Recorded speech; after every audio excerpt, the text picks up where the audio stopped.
आचार्यमथासपद्मं पादञ्च हस्तान्मदकञ्च शिष्यं तं त्रोटकं वार्तिककारमन्य अस्मद्गुरुं सन्ततमानतोऽस्मि पुराणानाम् आलयं करुणालयं नमामि भगवत्पादं शङ्करं लोकशङ्करं शङ्करं शङ्कराचार्यं ईश्वरं बादरायणं सूत्रभाष्यकृतो वन्दे भगवन्तो पुनः पुनः ईश्वरो गुरुरात्मेति मूर्तिर्विचन्द्रभागिने मूर्तिमदात्मदेहाय दक्षिणामूर्तये नमः।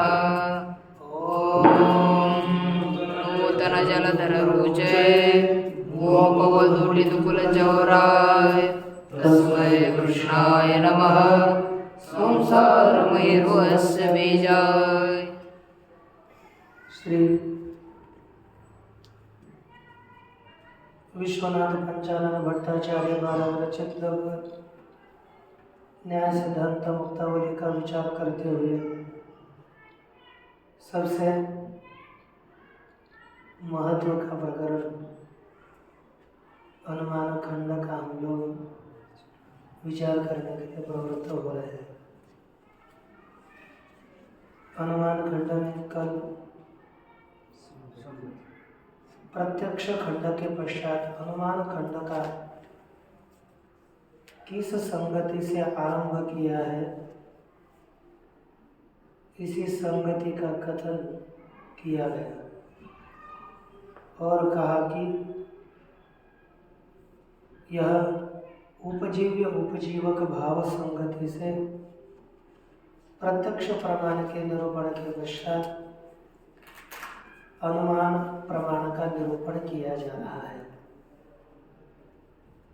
सामान्य संगति का लक्षण किया था।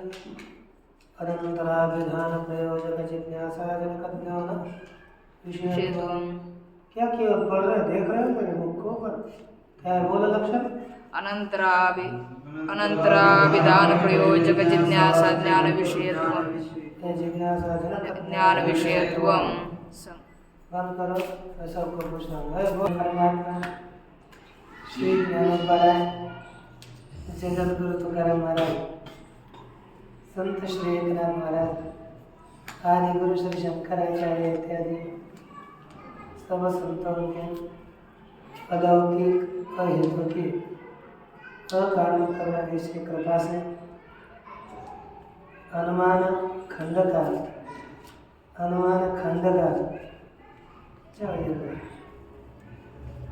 पानी डाल दिया। हम लोगों ने कल 6 प्रकार की संगति बताई। 6 प्रकार के संगति के पश्चात यहाँ पर पहले उपजीवक भाव संगति। कौन सी? उपजीवक भाव संगति से इस अनुमान खंड का प्रस्तुत में विचार किया जा रहा है। अब देखिए इसमें पहले श्लोकों में क्या क्या बताया जाता है।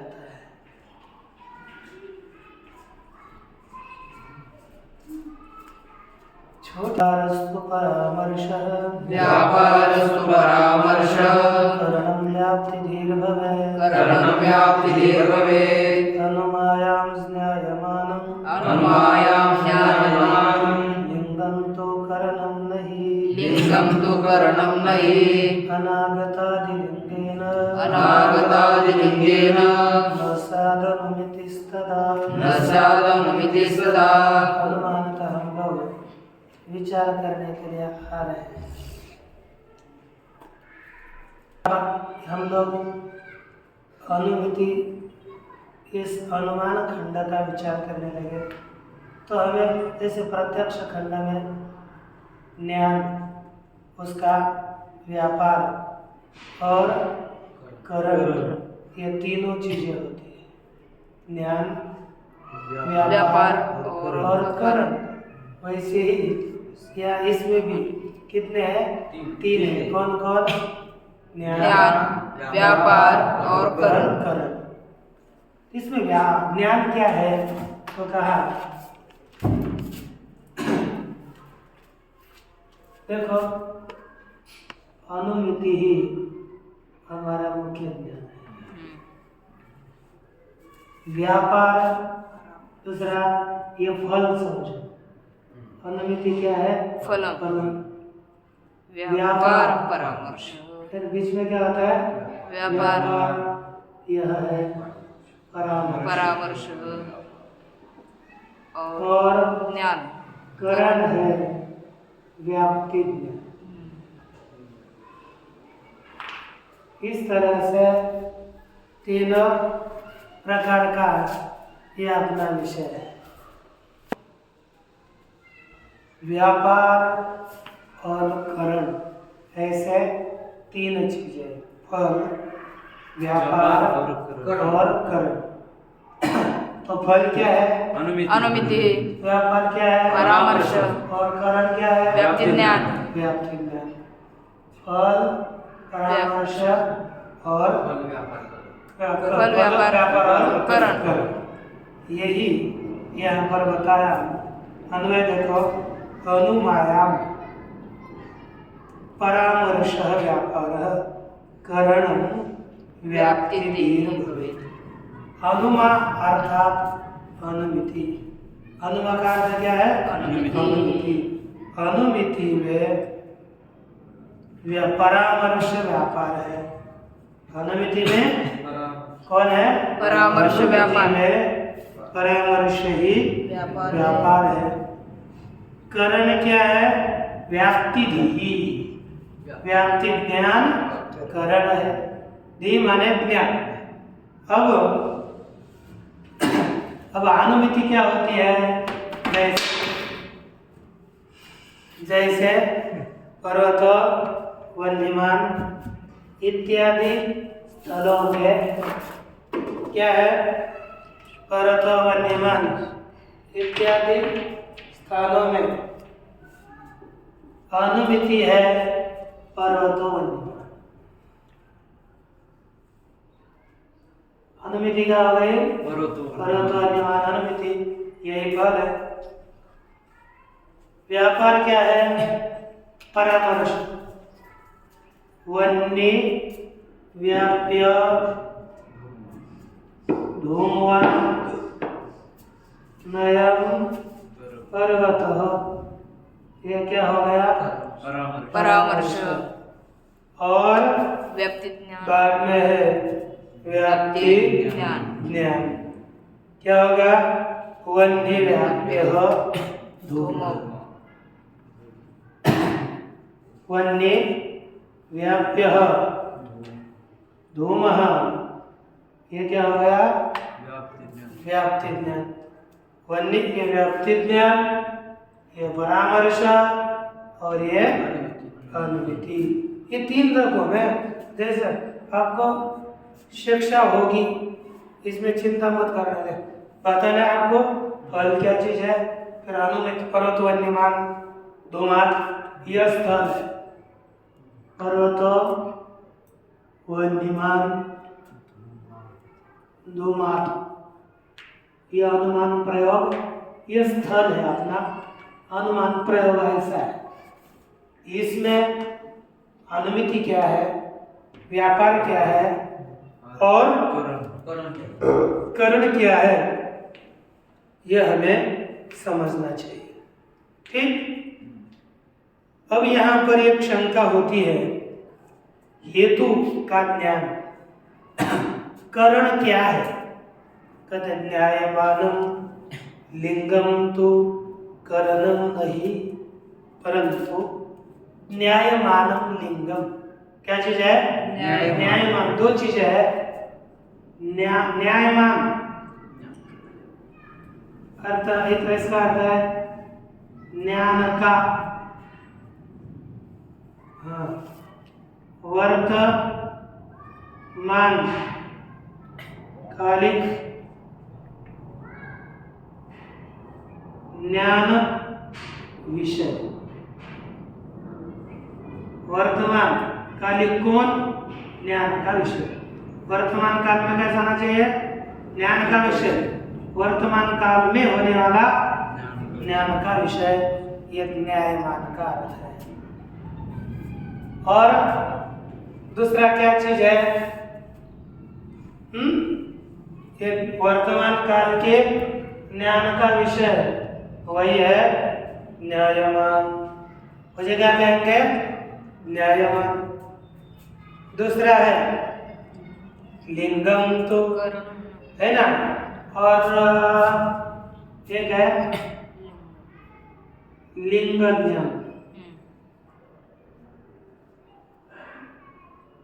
लिंग का ज्ञान, दो चीजें, एक न्यायमान लिंग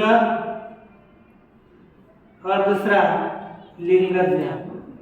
अब न्यायमान लिंग का अर्थ है वर्तमान कालिक ज्ञान का विषय लिंग,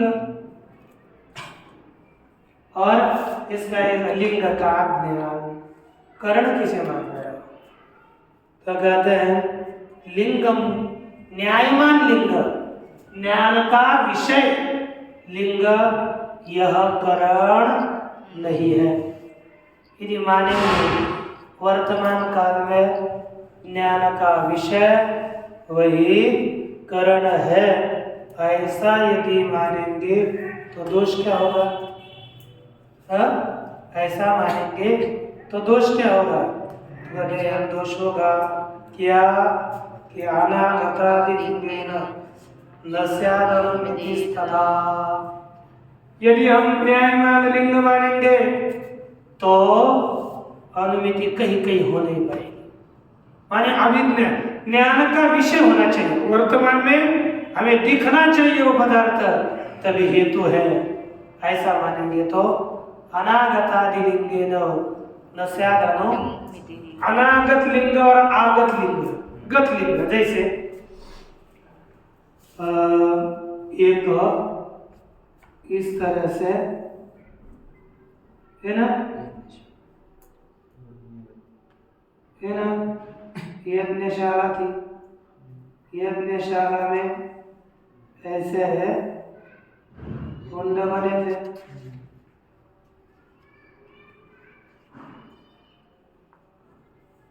अब इस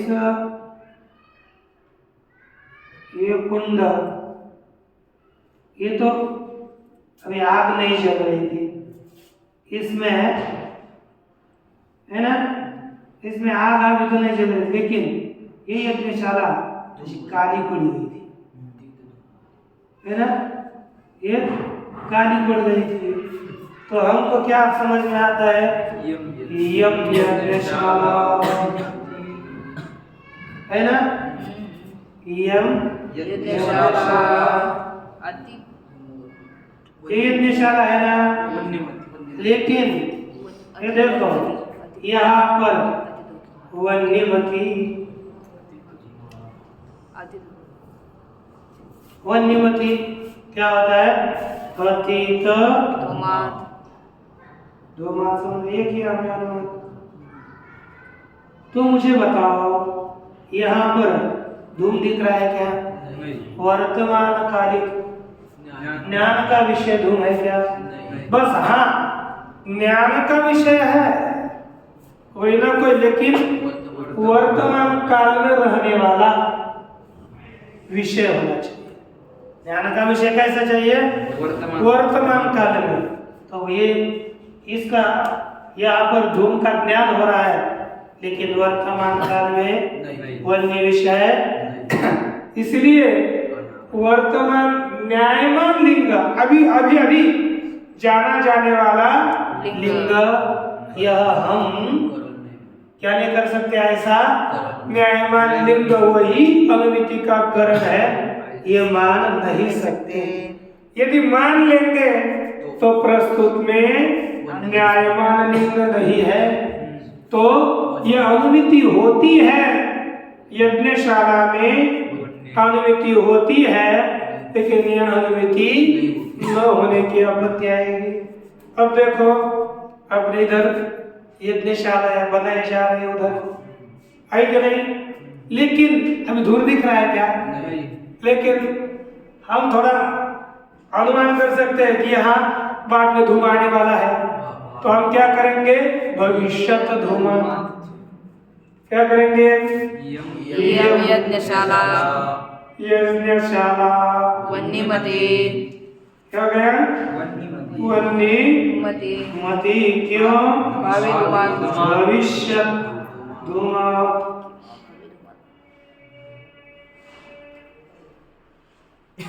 ये किया तो भविष्य काल में वहां धूम होगा कि नहीं, ये बताए। इसका ज्ञान कैसे कैसे बताए, लेकिन यह अनुमति होती है, लेकिन उस काल में न्यायमान लिंग है क्या? न्यायमान लिंग अर्थात वर्तमान काल में हमारे द्वारा जाना जाने वाला हेतु, वर्तमान काल में जिस हेतु को हम जान रहे हैं ऐसा हेतु। क्या बोले? वर्तमान काल में जिस को जान रहे हैं, देख रहे हैं, ऐसा हेतु है क्या? नहीं, वह ऐसा हेतु नहीं है। इसीलिए ये न्यायमान लिंग ये नहीं मान सकते, लेकिन क्या मान पाएंगे फिर? लिंग ज्ञान। क्या मानेंगे? लिंग का ज्ञान कैसे हो जाए? तो देखो हम यहाँ पर ये क्या ये जो था ना, क्या बोलते हैं, नहीं कालो कालीमा थी। उस कालीमा को देख करके कालीमा लग गई है, काजड़ी कज्जल लगा हुआ है, हाँ यहाँ पर पूर्व में धूम लगा होगा, ये ज्ञान होता है कि नहीं? तो इससे धूम का ज्ञान होना चाहिए। तो धूम ज्ञान लिंग है, न्यायमान धूम लिंग नहीं, उसका ज्ञान लिंग होता है। क्या लिंग है? न्यायमान जाना जाने वाला, यानी किसी धूमादियों का जो ज्ञान है वह लिंग है। दूसरा लिंग, तब यहाँ पर भी अतीत धूम का ज्ञान हो रहा है अनुमान से। अब यहाँ पर ऊपर जाने के लिए, धूम जाने के लिए कुछ ऐसा मार्ग बना रहे हैं। अर्थ दिया, किसके लिए बना रहे हो? पूछा हम लोगों ने, तो क्या बोलेंगे? दूर जाने के लिए मार्ग रखा है, अर्थात भविष्य काल में यहाँ दूर आएगा, इसलिए पहले तैयारी चलती है ना? तो भविष्य तो धूम का विज्ञान हो रहा है, तो उससे अर्थात यह भविष्य बनने वाली है। कैसी है? यह यज्ञशाला भविष्य वन्यमती भविष्य धूम। यह अनुमति हो जाएगी कि नहीं? जब हम लिंग का ज्ञान करण मानेंगे, हेतु मानेंगे। न्यायमान लिंग को हेतु करण नहीं मान सकते, मानेंगे तो दोष होगा। समझ आ गया ना? अब देखो, अथ अनुमितिम व्युत्पादयति, अथ अर्थात अनंतर, अब हम अनुमिति का व्युत्पादन कथन, व्युत्पादयति माने निरूपयति। अब अनुमिति का क्या करते हैं? निरूपण करते हैं। अनुमितौ व्याप्ति ज्ञानम करणम, क्या लिखा है? अनुमिति में व्याप्ति ज्ञान करो, नीचे में लिखना क्या? अनुमिति में व्याप्ति ज्ञान करण है।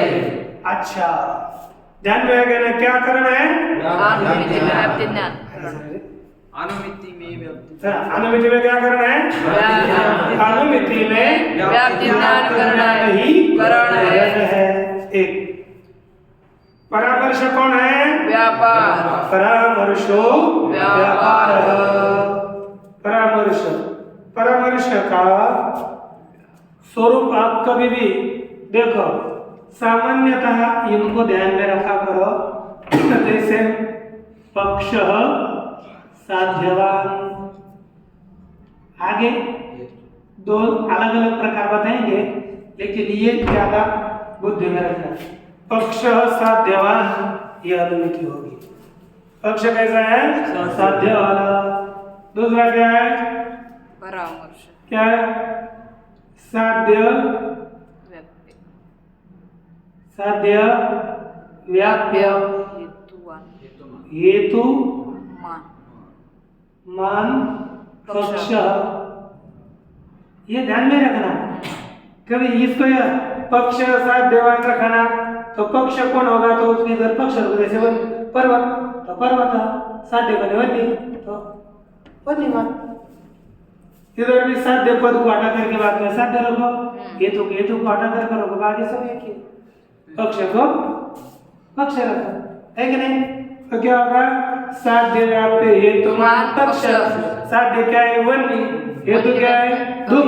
फिर करोगे वन्य व्याप्य धूमवान। पक्ष कौन है? पर्वत। पर्वत है वन्य व्याप्य धूमवान पर्वत। ऐसे हमें ध्यान में रखना है। और व्याप्ति को ध्यान में रखते समय क्या है? साध्य व्याप्य हेतु। साध्य व्याप्य हेतु। साध्य व्याप्य हेतु। साध्य व्याप्य हेतु ये समझना है। इसको दिमाग में रखेंगे तो आगे जितने भी स्थल होंगे उन स्थलों में हमें ये समझने लगे इसका परामर्श क्या होगा, इसकी अनुमति क्या होगी, इसकी व्याप्ति ज्ञान क्या होगा, ये बोलने के लिए कोई समस्या नहीं होगी यदि इसको तीनों को ध्यान में रखोगे। अब देखो तथा ही पहले वो अनुमिति कितने प्रकार के पता है? 2 प्रकार के। बोलिए स्वार्थानुमिति और दूसरी परार्थानुमिति। कौन कौन सी? स्वार्थानुमिति और परार्थानुमिति। स्वार्थानुमिति और परार्थानुमिति। स्वार्थानुमिति किसे कहते हैं पता है? तो देखो जो स्वानुमिति स्वक्य खुद के अनुमिति में हेतु वह स्वार्थानुमिति और दूसरे के ज्ञान के लिए हेतु के स्वार्थ अनुमान कहते हैं। अनुमिति नहीं अनुमान। खुद के ज्ञान के लिए हेतु वह स्वार्थानुमान और दूसरों के लिए जो कारण अनुमान होगा उसको क्या कहेंगे? पर प्रतिपद्यर्थम यत् पर पंचावयवाक्यं प्रयुज्यते तत् परार्थानुमान ये कहा जाता है। तो देखो पहले स्वार्थ तथा ही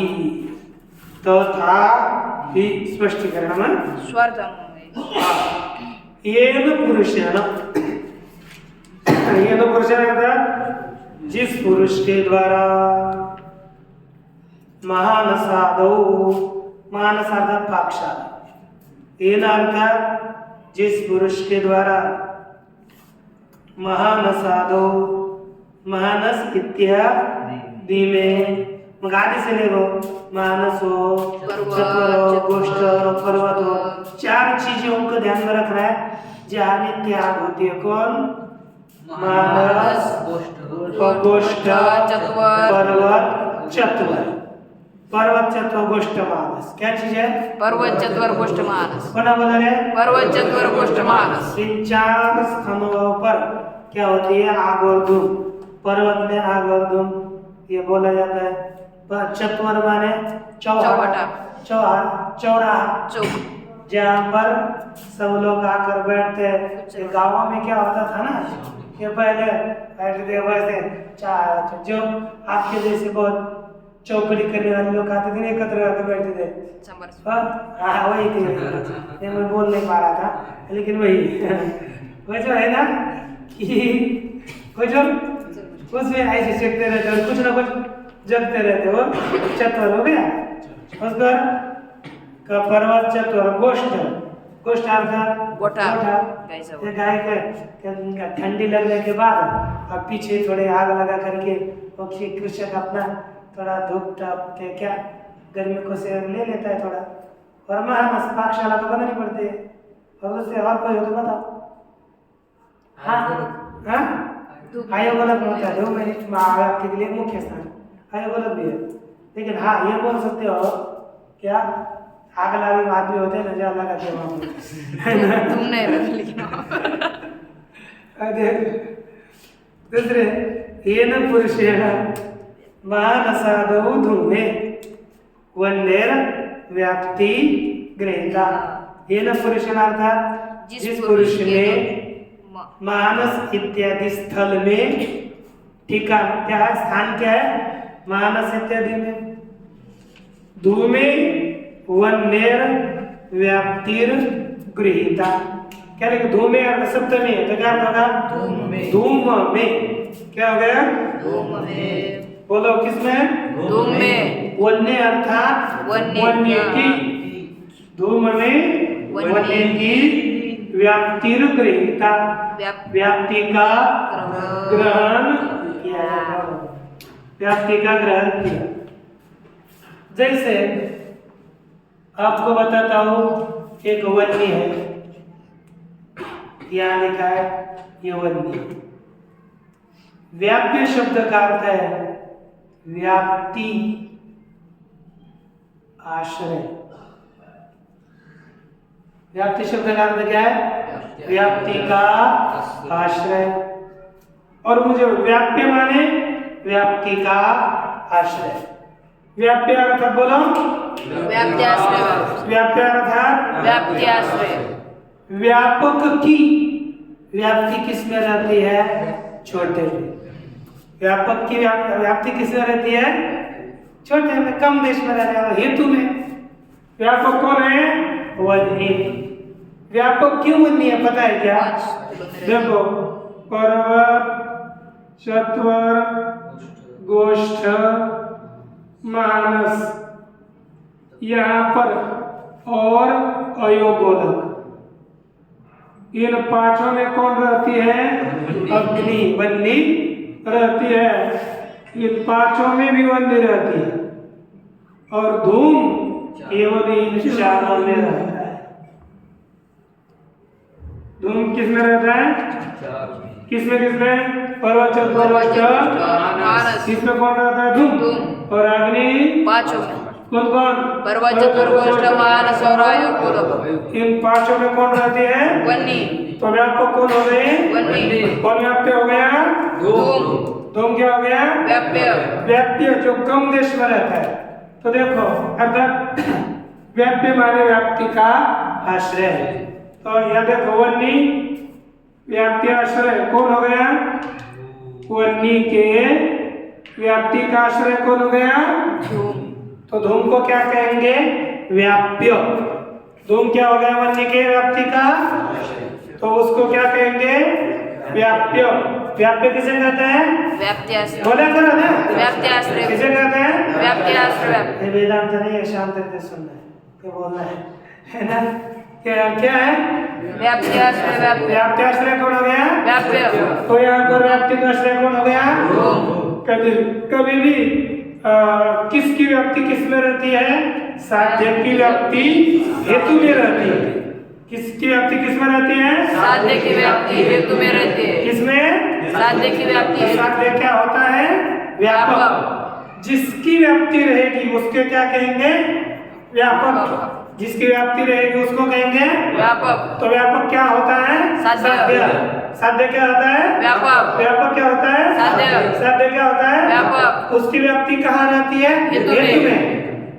किसकी व्याप्ति कहाँ रहती है? साध्य की व्याप्ति हेतु में रहती है। इसलिए व्याप्ति का आश्रय कौन होता है? व्याप्य। क्या कौन होता है वो? हेतु। व्याप्ति का आश्रय कौन होगा? हेतु। वो कौन होगा बोलो? धूम। व्याप्ति का आश्रय कौन होगा? हेतु। मुझे ये नहीं बोलना कि धूम हेतु, वन्य थोड़ी सा दिया, सामान्य चल रहा है। व्यापक कौन होता है?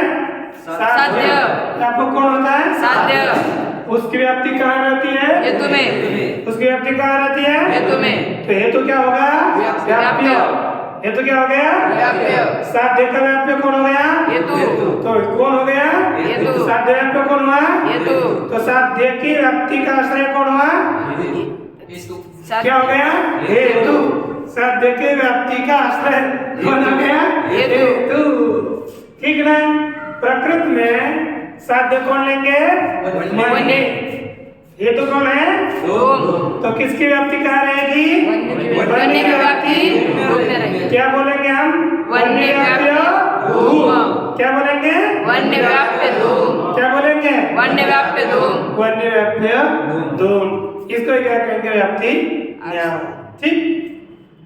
धूमे इसको बता रहे, धूम में येन पुरुषेण, जिस पुरुष ने मानस आदो, मानस इत्यादि में, है ना, माने स्थल में। धूम में वन्य व्याप्तिर गृहीता, धूम में वन्य के व्याप्ति का ग्रहण किया। पश्चात बाद में क्या हो गया?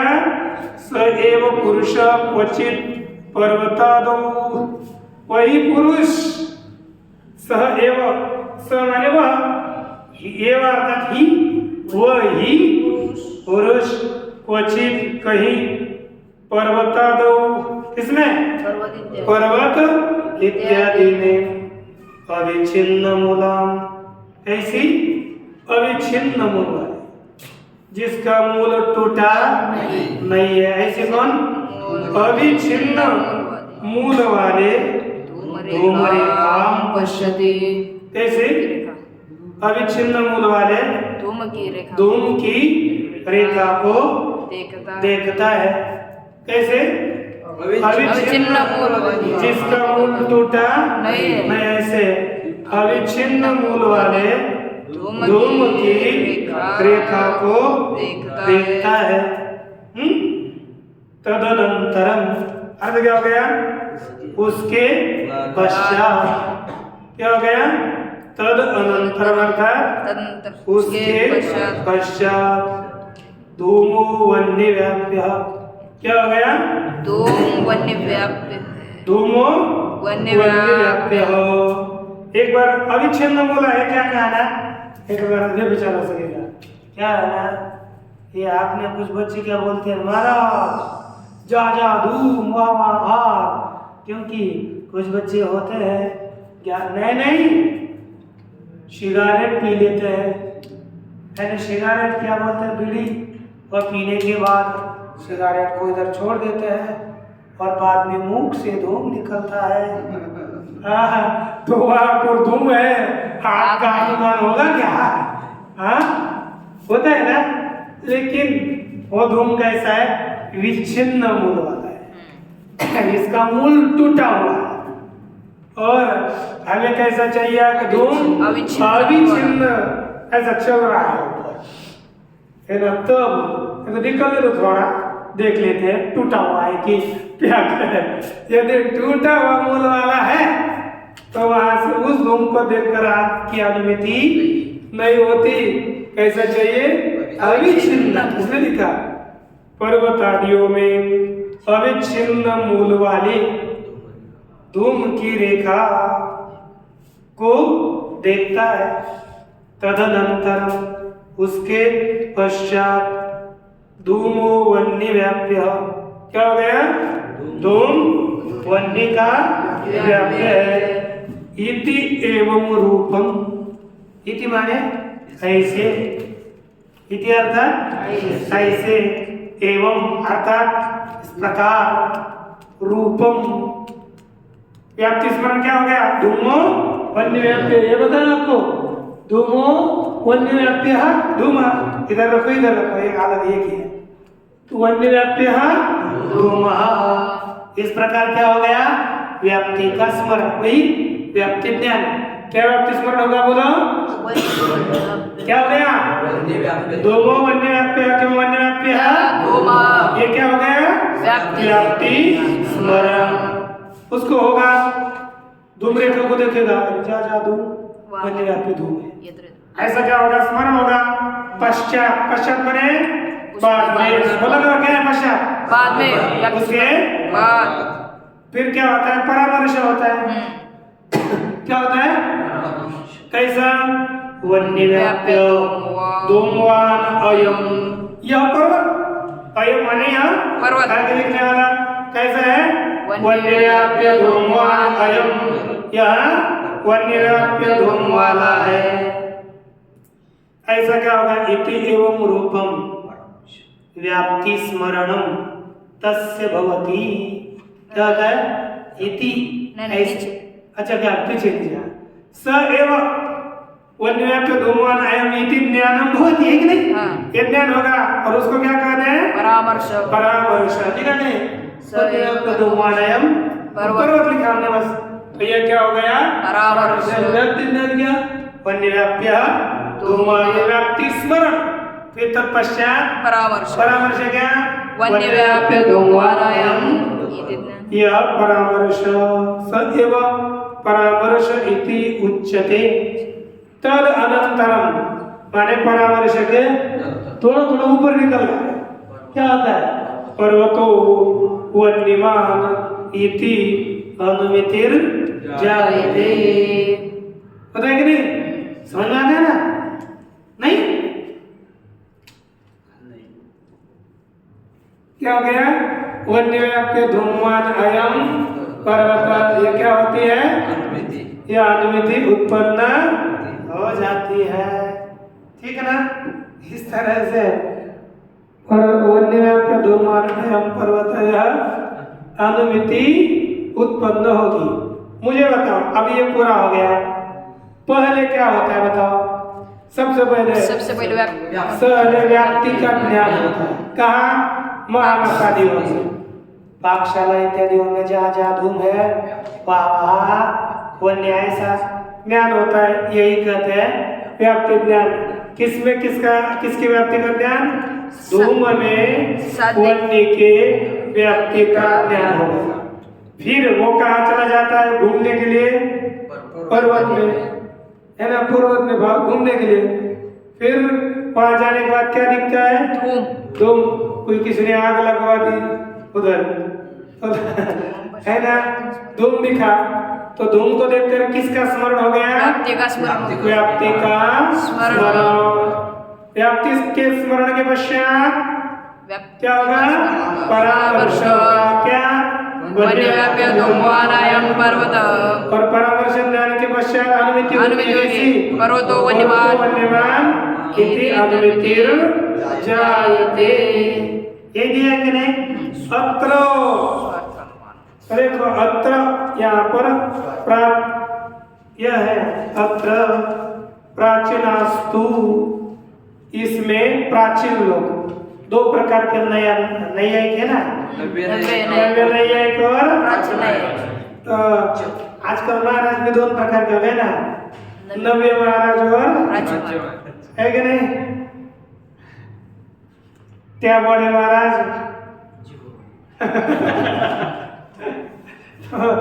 प्राचीनास्तु व्याप्तित्वेन